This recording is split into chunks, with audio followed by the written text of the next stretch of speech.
Sean O'Malley is perplexed by Conor McGregor's decision to bulk up ahead of his UFC return. McGregor has not competed since July's UFC 264 event, where he suffered a broken leg in his trilogy fight with Dustin Poirier. Now back on the mend, the Irish star recently took to social media, where he shared some photos of his new physique. For UFC bantamweight standout Sean O'Malley, McGregor's decision to bulk up ahead of his highly anticipated octagon return is a bit perplexing. Sean shared the following thoughts on Conor McGregor's new look during the most recent edition of the Timbo Sugar Show podcast. "I don't think that's necessarily good for fighting. I don't think that's going to be an advantage or a benefit. If Conor's 190 pounds right now, he should not go down and fight at 155. Fans are still eagerly awaiting to hear who Conor McGregor will fight next and in which division. As for Sean O'Malley, he returns to the octagon on Saturday night at UFC 269 for a bantamweight showdown with Raulian Paiva.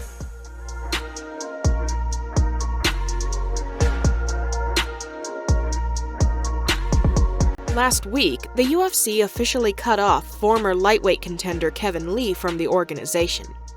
Lee had taken part in 18 fights since his debut back in 2014. After almost 7 years with the UFC, he was abruptly released by the promotion.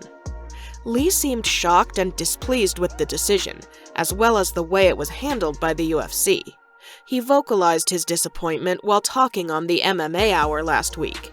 During a recent episode of the Below the Belt podcast, Brendan Schaub gave his reaction. He said the following: I don't know when these guys will realize that it's a straight business. It is a cutthroat business, as cutthroat as it gets.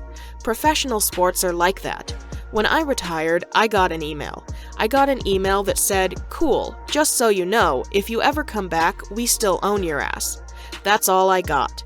When I retired, I was in a war with them because I came out on my podcast and complained about the Reebok deal, and I threw shade at Dana, so I didn't expect much, but I got an email, man. Athletes are sensitive, but no one's more sensitive than a comic or an MMA fighter. But this is going to help Kevin, because I think he is the type of dude that's motivated by criticism and adversity. He might have needed this wake-up call to get his ass in gear. We saw that stuff about the alcohol and the Adderall and the tax problems. Like, maybe he needed to get cut from the UFC to hit rock bottom. Hopefully, he goes on to have a great career. But he needs to take ownership. With the alcohol problems and the tax issues, that's on you, pal. That's not the UFC's responsibility.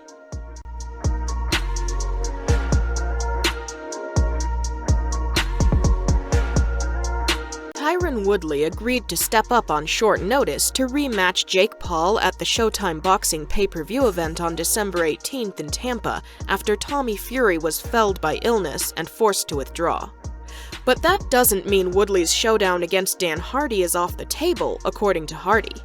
Assuming Woodley doesn't get hurt in his return, or do something that warrants a trilogy, they could throw leather as early as March. Hardy said the following during a recent interview with Submission Radio. "I'm a bit disappointed because I was looking forward to the Jake Paul-Tommy Fury fight, to be honest.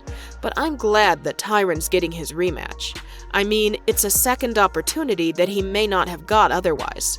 But it also makes sense as to why he's gone a bit quiet with the other promoter that we've been speaking to, because they probably had him in reserve, thinking one of these guys might fall out anyway.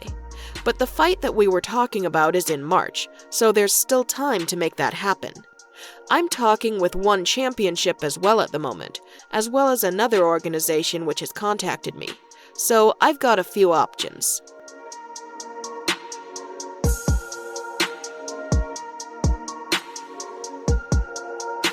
Charles Oliveira's head coach Diego Lima guarantees the UFC lightweight champion will shock the world one more time on Saturday night when he puts his lightweight belt on the line for the first time against Dustin Poirier at UFC 269. Speaking with MMA Fighting, Lima weighed in on the matchup and said he's dreamed of many different scenarios heading into the hotly anticipated bout. Oliveira doesn't have just one card up his sleeve for UFC 269, Lima said, but the entire deck. We have someone who's very afraid of Charles's ground game. In my opinion, Poirier doesn't really want to take this fight to the ground. People that watch Charles's fights and Poirier's fights will say, Poirier better keep this fight on the feet.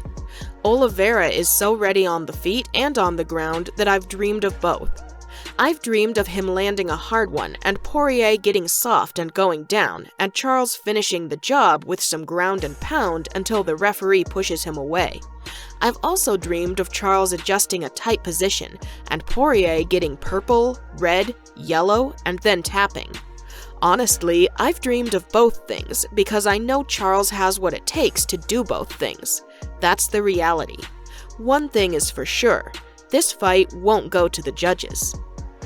Oliveira was hoping to face Poirier earlier this year for the vacant lightweight throne. However, Dustin opted to resume his series with MMA superstar Conor McGregor instead, leading to Oliveira versus Michael Chandler. Poirier ultimately beat Conor twice in 2021, and now Lima expects their UFC 269 clash to be a blockbuster.